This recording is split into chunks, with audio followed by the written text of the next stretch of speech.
Wonderful. So it's my turn to talk. Yay!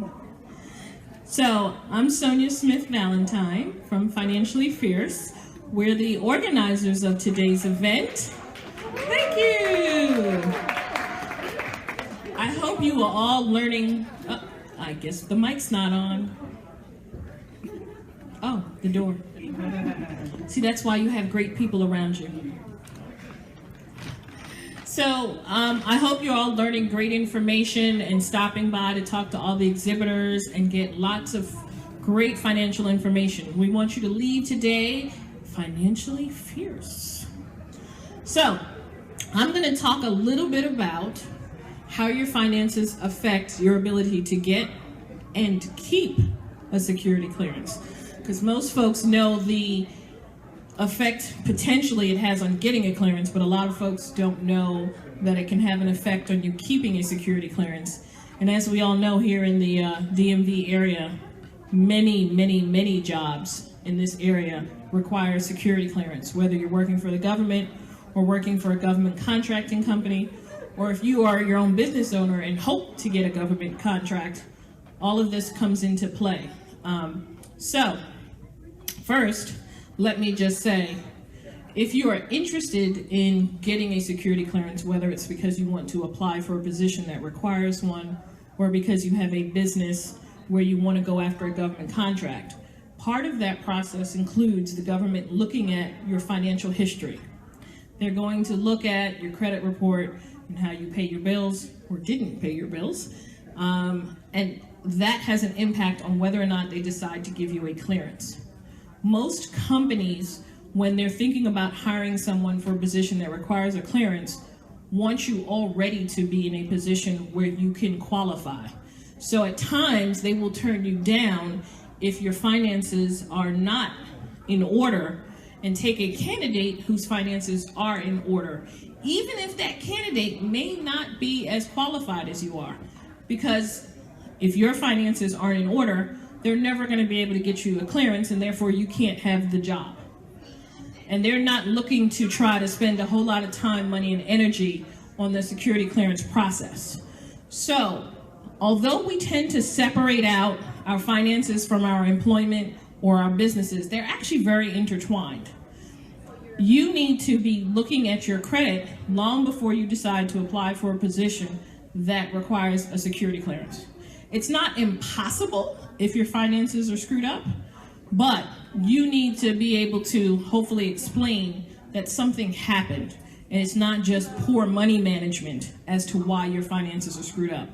So, as we all know, things happen. Somebody gets sick unexpectedly, has some illness that you don't plan for. That obviously can screw up your finances.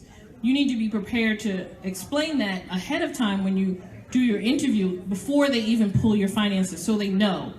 Sometimes if you wait for them to pull your finances first, they're not going to come and ask you for an explanation. They're just going to deny you. So don't wait for that to happen if you're applying for a position that requires a security clearance. Talk to them about it during your interview, because you won't get a chance often. They have so many different positions, jobs, things that they're doing. They're going to move on. They're going to go, oh, no, this person's credit report screwed up next. So if you want the opportunity to explain what's going on, do it in your interview, because then they can let you know, okay, since it's something that was kind of a one-time thing, out of the ordinary, somebody got sick, the house burned down, whatever, we can finagle that. But if it's something where you've just been doing poor money management, you're probably not going to get the clearance. Most people don't understand why finances are tied into a clearance. The reason is the government looks at it as your security risk. If one of our enemies of the United States came over and said to you, hey, you're in debt $250,000. We're going to give you $1 million. Would you go to work and get us some state secrets? You're more susceptible to taking that bribe because you have financial problems. And that's why it's a big deal. Most people think it's just, oh, because they think I'm not a good person. It has nothing to do with that. It has to do with your security risk and more willing potentially to take a bribe to give up information. You know, we don't want people giving out the nuclear launch codes. We really don't want that happening. So they want you to make sure you're not susceptible to giving away information.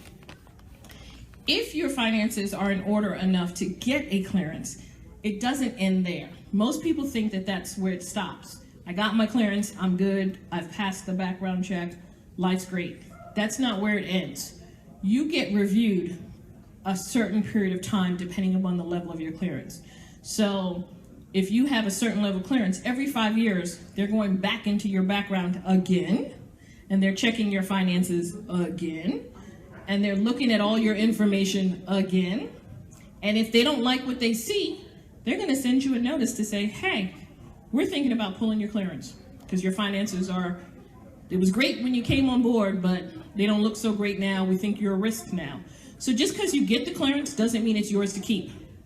It's not, you know, hey, it's not like the DMV where you take the driving test once and you're good. This is a test you have to pass over and over and over again.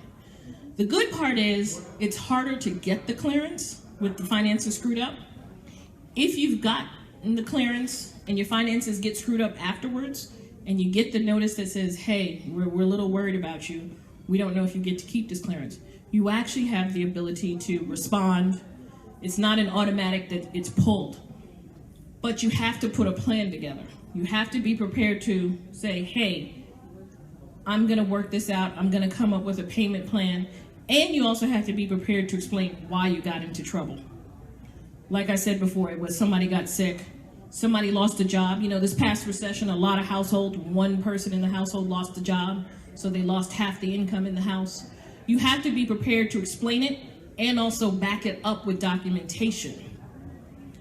And then explain how it's not going to happen again. A lot of people in responding when they get this notice about their clearance being in jeopardy want to just explain about the financial issue and don't understand. You have to also explain why it happened and why it's not going to happen again. And I tell people to take it very seriously, because if you lose your clearance, you don't get another one. There's no, okay, let me go fix my finances and then come back around to it and go apply again. You lose it, that's it. And in this area, that means you've just eliminated at least half the jobs for yourself.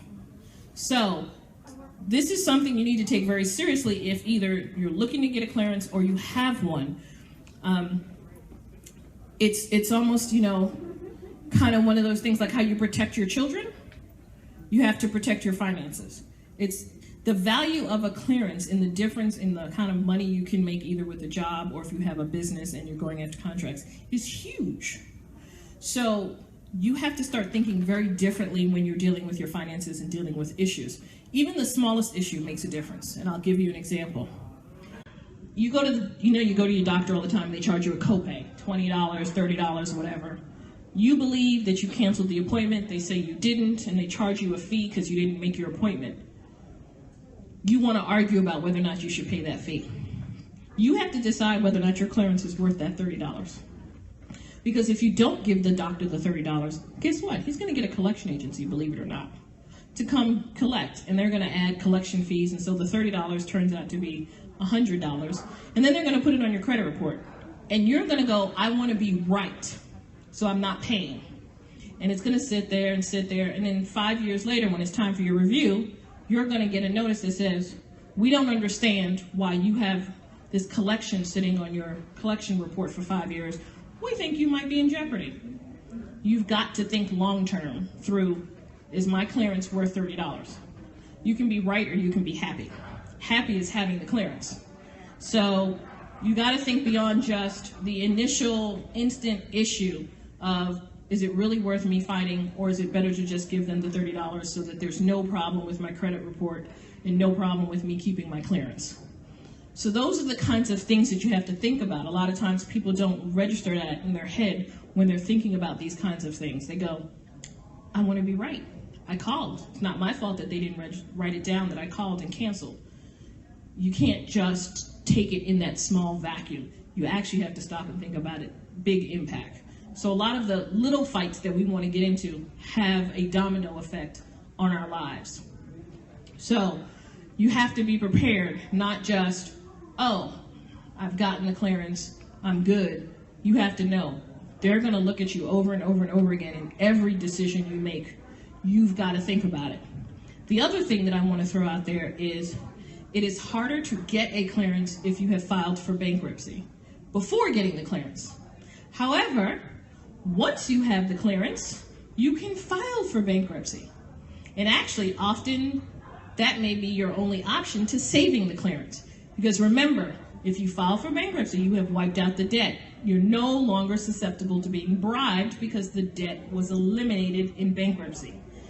So many people run from it and they think, no, I'm going to lose my clearance if I file. It's actually the other way around. If you sometimes are so deep underwater, like how the foreclosure crisis kicked in and people were underwater with their houses, it actually is better to file and have the ability to say the debts have been wiped out so that they let you keep your clearance. Don't look at it like, I can't do this, I'm going to be in trouble.